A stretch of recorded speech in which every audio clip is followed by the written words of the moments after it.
Hi, I'm Dr. Sarah Wasserbauer, and here's the question.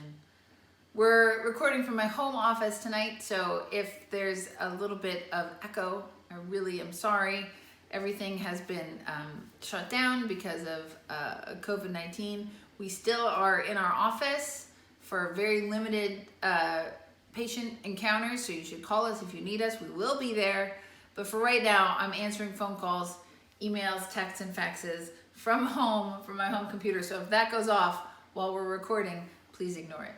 All right, so here's one of the questions I've received.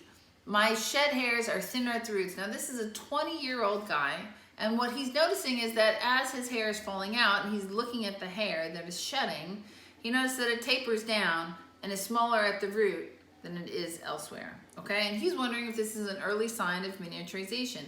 So that's a good question. You might be having less caliber of the hair toward the root end just because the hair was going to shed. It might also be a sign of miniaturization.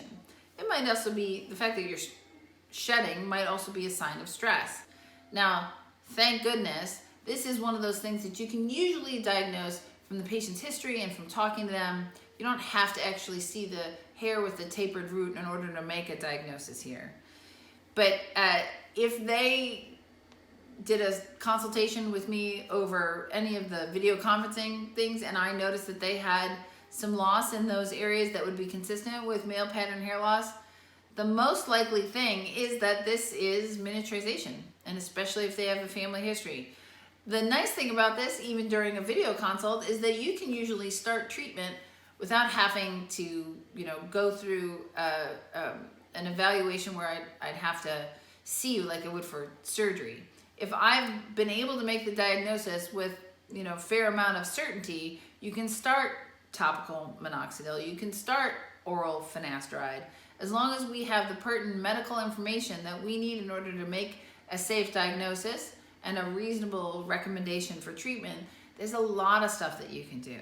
There's a lot of shampoos that work. There's some oral supplements that work. We can go through what you're doing in your own supplement regimen or how your lifestyle might be impacting your hair. So there's a lot of things that this young man can do.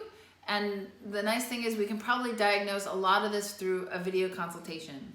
I hope that helps.